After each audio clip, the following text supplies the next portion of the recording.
Welcome back to the table. I'm Kim Gannison. Today, let's talk about the heart. Now I know there are many resources out there that are going to tell you about how to relate to your heart in the spiritual sense. Okay, so much has been written throughout human history about the heart, and there are many ideas out there about what the heart is there for and what the heart's potential is. Okay, I'm not going to go into, trying to add to that set of resources. I'm going to put something on the table here today about the heart that is important in the mission that I have to bring specific information here to you all. Okay? And it involves the heart. All right, so I want to start by referring to our spectrum of consciousness. And you're going to hear me talk in ways that are actually relevant to Taoism, okay? In Taoism, you have the polarities, yin and yang, right? And I feel that there are correspondence to the idea of these two polarities, yin and yang, within how people relate to their heart and what it can do. Okay? Many people feel that they are at one end of the spectrum. They are one of the two polarities, right? Here on earth. They feel that they are actually at one end of the polarities, and at the other end is their source, God, or whatever. Okay, whatever words you want to use is completely fine with me. All right, so what I want to make sure that I get across to you is that in Taoism and in what I've been shown and in what I remember and in what I see all the time in other dimensions beyond the third, is that it's not just two polarities with some kind of dynamic interplay between the two. It's not just two polarities. It's every single possible shade of gray in between. Okay? Everything in between. The same is true for our spectrum of consciousness. We are not Kim at one end and God at the other end, or the source at the other end. There is an entire spectrum in between. Okay? It's important that we see ourselves as a total spectrum, especially right now in what's going on in the world. It's really important for us to be fully cognizant of our totality. Okay.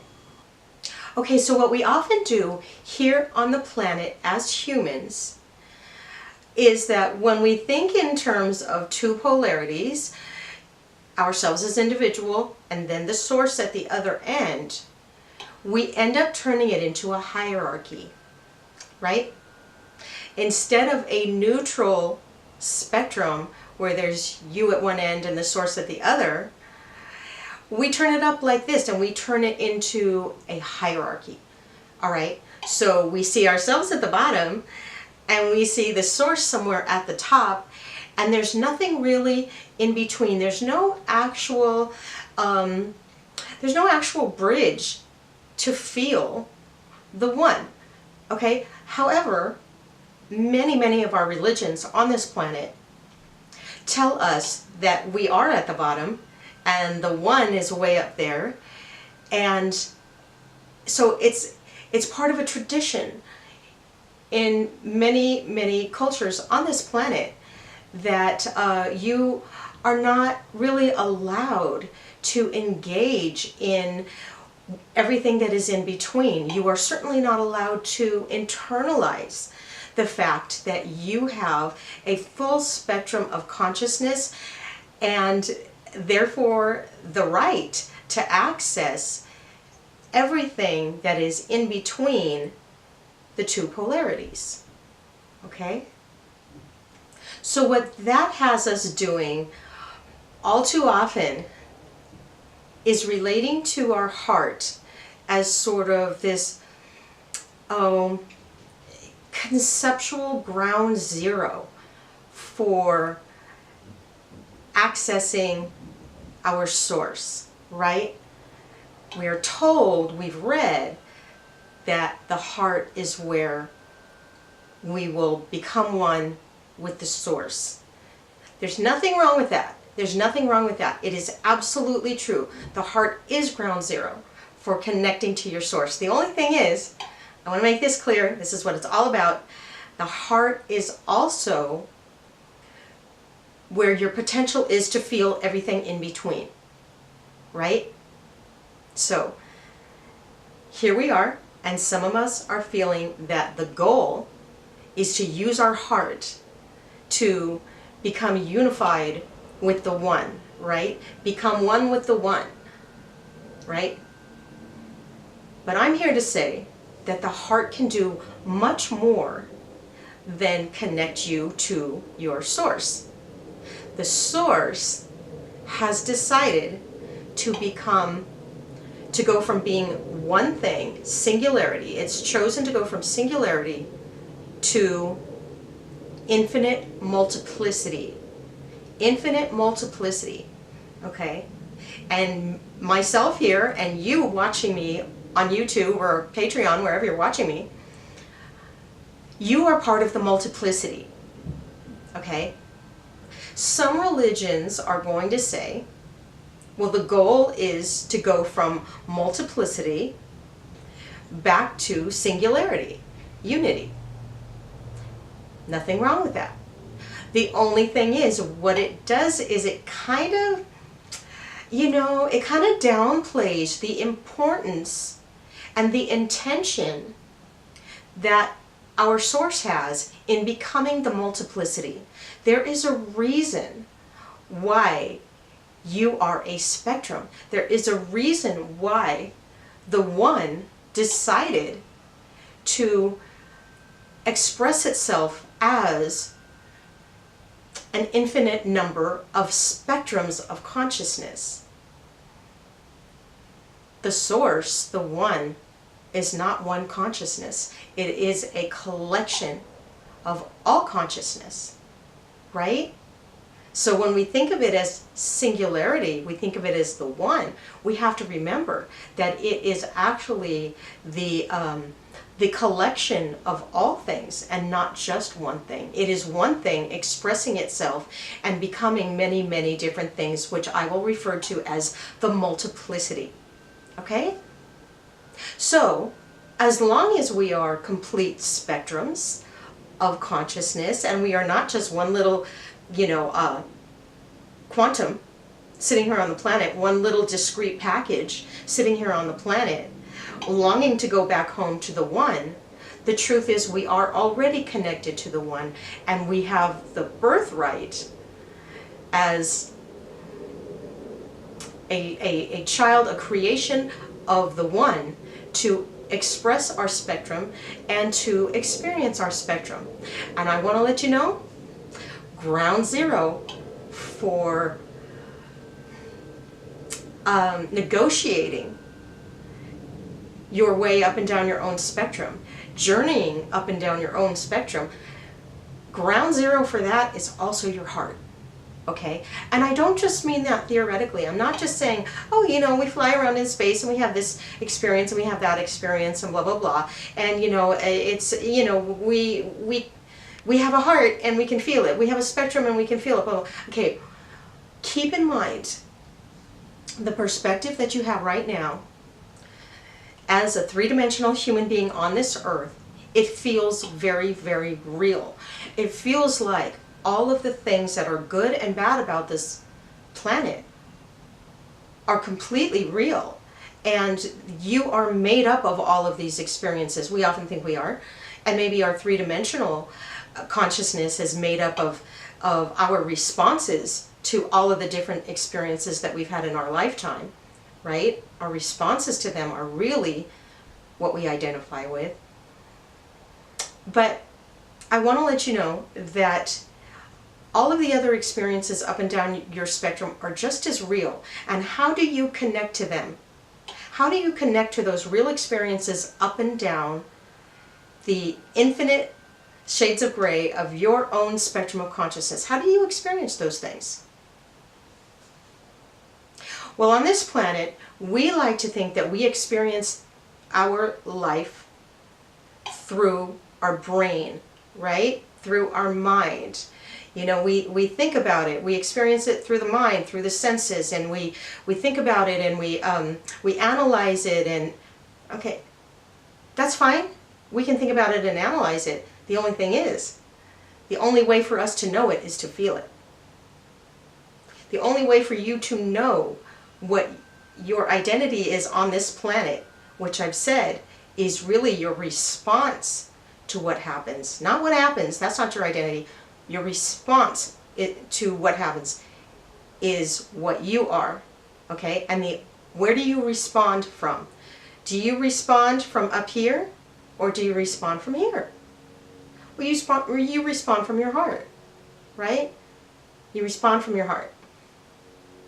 It's the heart that feels and the heart that responds, okay? So, if you're thinking that the heart remains one thing as it travels down one flat road all the way down to the source, I'm going to challenge you to rethink it.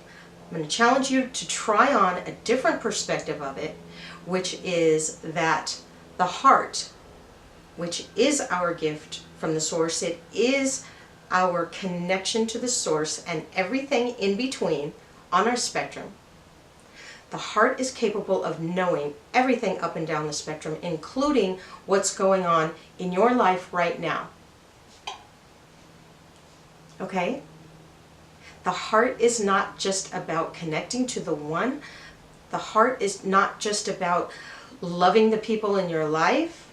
It's not just about compassion. It's not just about, you know, trying to forgive and trying to find that thing in your heart, right? The heart is a place of knowing. The heart knows. The heart is where you feel every phenomenon that you experience it in the heart. And your heart is where you respond from vibrationally. Your mouth can be saying one thing, right? We already talked about that. But your heart is having the authentic vibrational response.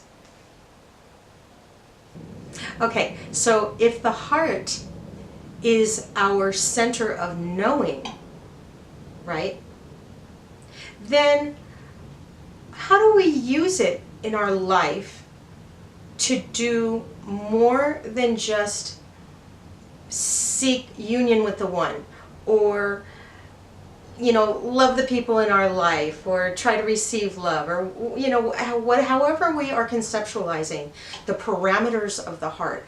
If we were to start thinking in terms of the heart as something that is the center of our knowing via feeling, how do we start to use that? Okay. Well, I want to bring up two different things that the heart can start doing for us right now that will help us to expand into a more fifth dimensional way of relating to ourselves and our environment, okay? And that's this. The heart does two things and more than we think it does. The heart knows relevance, and the heart knows balance, okay? There are many things that the mind does that the mind is convinced are relevant. Why? Because survival instinct and all of the different behaviors that are actually sourced in our survival instinct come out of the mind. They do not come out of the heart. Okay? They don't come out of the heart. The heart's not afraid of what happens next. The heart knows what happens next. Okay? So the mind might be doing all kinds of different things, but if you decide that you are going to trust your ability to feel, right? Your feeling machine. And feeling is not just emotion. Feeling is sensory, right? Feeling is sensory. The heart is sensitive to vibrations from all over the place. So when I say feel, I mean become sensitive, right? Not just emote, but become sensitive. That's how the heart ends up knowing things.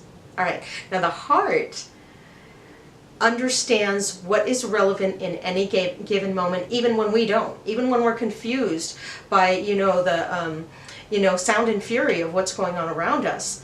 And we think certain things are relevant. The heart knows what is relevant and what is not. Why? Because it is in the present moment, and it can feel the subtle fluctuations of patterns of human behavior, patterns of energy, different emotional patterns, things moving and changing off the planet and eventually affecting the planet.